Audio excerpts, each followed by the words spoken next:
सत्यनारायण उच्च शिक्षा संस्थान तुलसीपुर श्रावस्ती के YouTube चैनल ज्ञान संपदा में आपका स्वागत है। मैं जीवनलाल, प्रवक्ता सामाजिक अध्ययन, तकनीकी सहायक रवि चौधरी के साथ। पिछली क्लास में हमने जाना मानचित्र क्या होता है, कैसे बनाया जाता है, रंगों का प्रयोग उसमें कैसे किया जाता है और भी बहुत सारी चीज़ें। आज की क्लास में हम सीखेंगे पृथ्वी और अक्षांश। सर्वप्रथम ये जानेंगे कि पृथ्वी क्या है। पृथ्वी एक ग्रह है जो अंतरिक्ष से देखने पर हमें नीला दिखाई देता है। पृथ्वी का आकार कैसा है? अक्सर लोग जानते हैं, पढ़ते हैं, समझते हैं कि पृथ्वी का आकार सेब की तरह है, नारंगी की तरह है, लट्टू की तरह है, लेकिन ऐसा नहीं है। पृथ्वी का आकार पृथव्याकार है। अब ये पृथव्याकार क्या है, चित्र में देखते हैं। हमारी पृथ्वी जो कि कही जाती है गोल है, लेकिन वास्तव में ऐसा है नहीं। हमारी पृथ्वी पर कहीं स्थल हैं तो कहीं जल है। स्थल समुद्र तल से उठे हुए हैं और जल समुद्र तल से नितल तक बहुत गहरा है।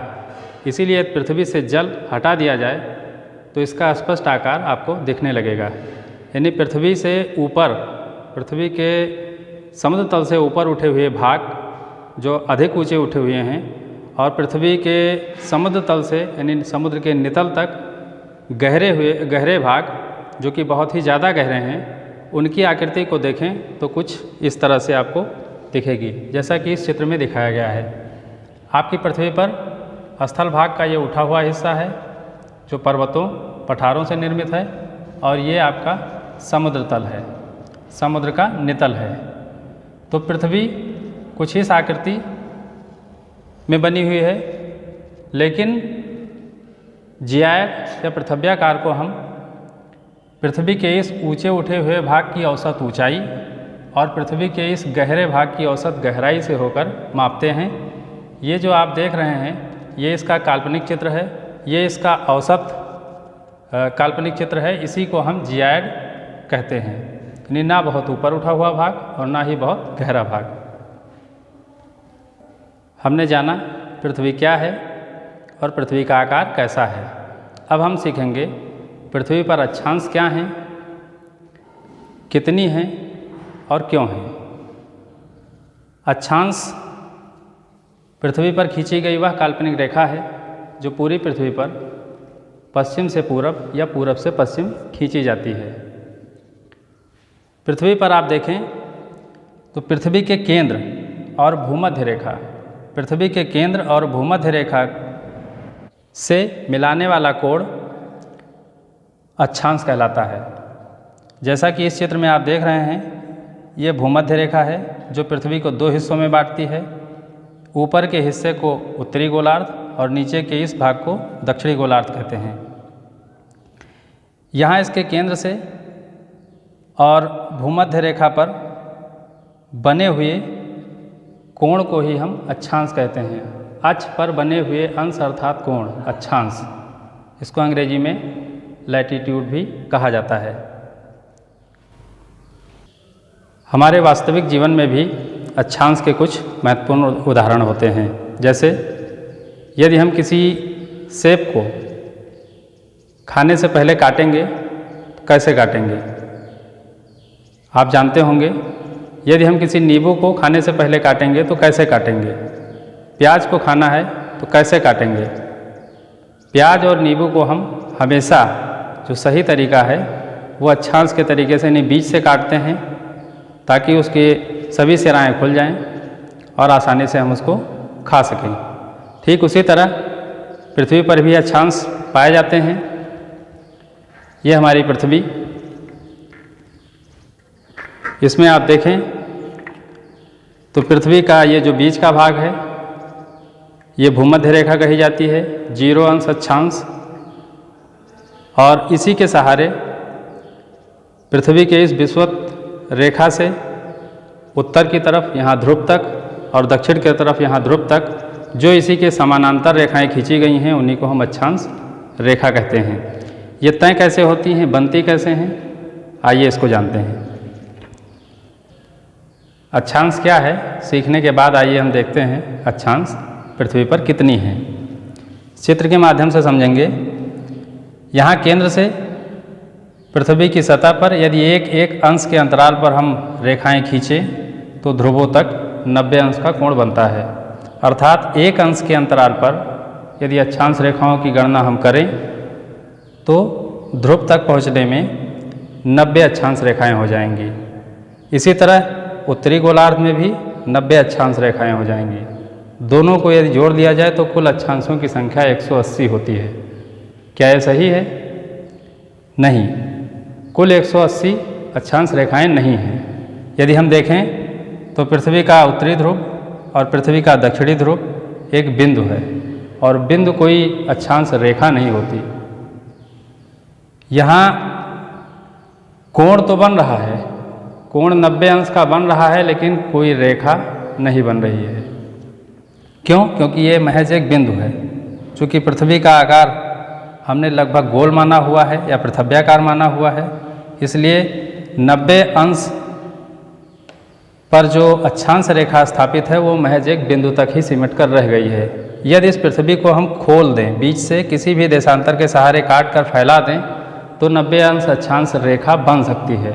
जब स्ट्रेच हो जाएगी 90 अंश रेखा तो ये रेखा बन जाएगी और तब इसकी संख्या 90 + 90 = 180 हो जाएगी। लेकिन यह भी गलत ही होगा, क्योंकि 0 से 90 को हमने इधर काउंट किया, 0 से 90 तक अक्षांश रेखाओं को इधर गिन लिया, लेकिन 0 अंश अक्षांश रेखा को हमने कहीं जोड़ा ही नहीं। अब यदि इसको भी जोड़ दें तो 90 + 90 180 + 0, या 0 कोई कोण तो नहीं हो सकता, लेकिन 0 अंश रेखा जरूर है। इस रेखा को प्लस कर लेंगे, कुल रेखाएं हो जाएंगी 181। यह भी बिल्कुल पूर्णतया सत्य नहीं है, क्योंकि 90 + 90 = 180, जिसमें से हम 2 रेखाओं को निकाल देंगे, उत्तरी अक्षांश पर 90 अंश और दक्षिणी अक्षांश पर 90 अंश। कुल संख्याएं बचती हैं या कुल रेखाएं बचती हैं 178, प्लस उसमें एक 0 अंश अक्षांश को भी जोड़ देंगे तो हो जाएंगी 179, 179, यानी कि वास्तविक अक्षांश रेखाओं की संख्या 179 ही है। अक्षांश क्या है, अक्षांश कितनी है जानने के बाद हम सीखते हैं कि अक्षांश क्यों है, इनका उपयोग क्या है, आखिर इनको क्यों काल्पनिक माना जाए, इनकी उपयोगिता किस बात से सिद्ध होती है। दरअसल अक्षांश और देशांतर रेखाओं के सहारे ही हम पूरे पृथ्वी पर किसी भी स्थान की वास्तविक स्थिति का अवलोकन करते हैं। वास्तविक स्थिति जानने के लिए 2 विधियां हैं, एक है भौगोलिक विधि और एक है खगोलीय विधि। खगोलीय विधि में ही अक्षांश और देशांतर के सहारे हम किसी स्थान की निश्चितता को प्रमाणित करते हैं, जबकि भौगोलिक विधि में उस स्थान विशेष के आसपास की प्रसिद्ध चीज़ों को पढ़कर, देखकर, जानकर, समझकर ही हम पहचानते हैं कि फला स्थान कहाँ पर है। अक्षांश को समझने के बाद आइए हम देखते हैं चित्र के माध्यम से कुछ महत्वपूर्ण अक्षांश रेखाएं जो पृथ्वी पर आगे चलकर आपके लिए बहुत उपयोगी साबित होंगी। पूरी पृथ्वी को 2 गोलार्धों में बांटने वाली एक महत्वपूर्ण अक्षांश रेखा है जिसे भूमध्य रेखा या विषुवत रेखा कहते हैं, 0 अंश अक्षांश। फिर उसके उत्तर की तरफ जाने पर 23.5 डिग्री उत्तरी अक्षांश को कर्क रेखा के नाम से जानते हैं। फिर और उसके उत्तर 66.5 डिग्री उत्तरी अक्षांश को आर्कटिक वृत्त के नाम से जानते हैं। इसी तरह दक्षिणी गोलार्ध में 0 अंश अक्षांश से 23.5 डिग्री दक्षिणी गोलार्ध को मकर रेखा और 66.5 डिग्री दक्षिणी गोलार्ध को अंटार्कटिक वृत्त के नाम से जाना जाता है। इन अक्षांशों के सहारे पूरी पृथ्वी पर सूर्य ताप का वितरण किया जाता है। इन सब को जानने के बाद आइए देखते हैं कि इन अक्षांशों की कोणीय दूरी के हिसाब से पूरी पृथ्वी की सतह पर वास्तविक दूरी का निर्धारण कैसे होता है। यदि पृथ्वी पर एक अंश की दूरी को मापने के लिए हमें फार्मूला चाहिए, तो पूरी पृथ्वी की ध्रुवीय परिधि को हम परिधि के संपूर्ण कोण से विभाजित कर देंगे। ध्रुवीय परिधि 40,076 किलोमीटर है। इसको 360 अंश से विभाजित किया गया। एक अंश की दूरी निकाल आई जो 111.13 किलोमीटर पृथ्वी की सतह पर होती है। अर्थात एक अक्षांश से दूसरे अक्षांश के मध्य की दूरी 111.13 किलोमीटर होती है और यही कुछ स्थिति देशांतर रेखाओं के साथ भी है। अब यदि इससे भी छोटा मापन करना है तो एक अंश को हम मिनट में विभाजित कर देंगे। एक अंश में 60 मिनट होते हैं। 111.13 को विभाजित करेंगे 60 से, दूरी निकल के आएगी 1.8 किलोमीटर या 1800 मीटर। और यदि इससे अधिक छोटा मापन करना है तो इसको हम सेकंड से विभाजित कर देंगे। एक मिनट में 60 सेकंड होते हैं। 1.8 को 60 से विभाजित करेंगे, दूरी निकल के आएगी 30 मीटर। यानी कि मिनट और सेकंड जो कि बहुत छोटे मापक हैं, इनकी भी दूरियों की गणना हम कर सकते हैं। इनका उपयोग पंचांग या उसकी तिथि निर्धारण या तमाम ऐसी चीज़ों के लिए किया जाता है। इतना सीखने के बाद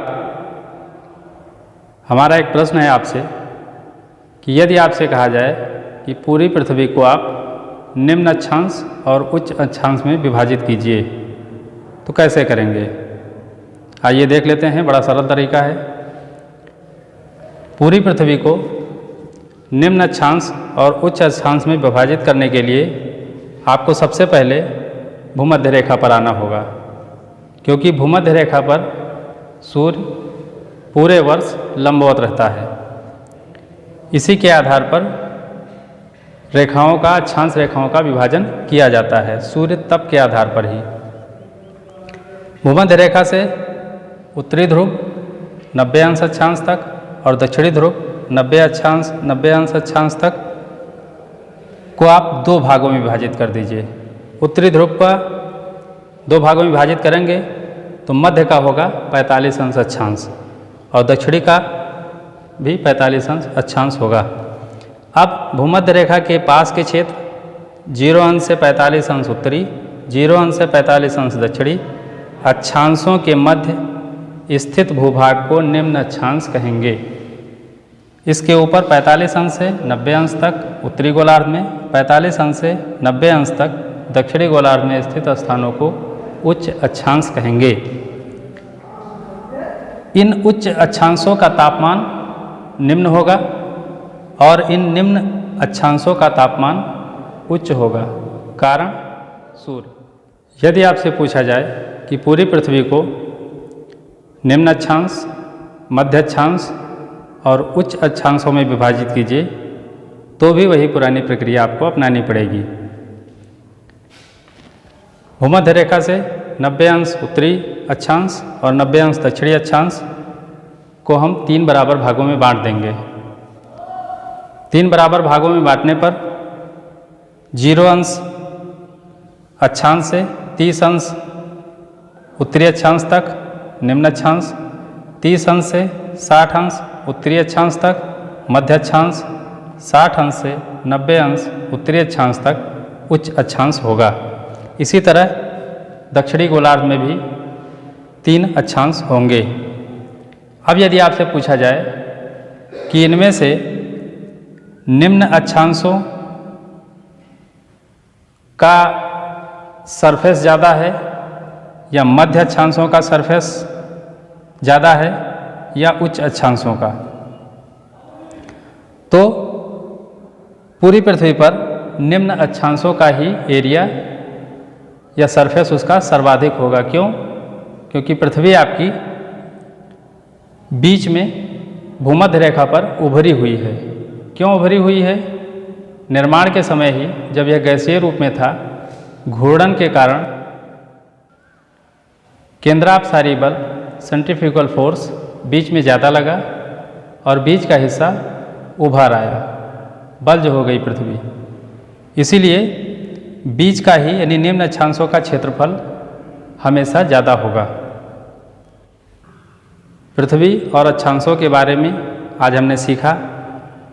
पृथ्वी का आकार कैसा है, अक्षांश क्या होती हैं, अक्षांश कितनी होती हैं और अक्षांश क्यों होती हैं।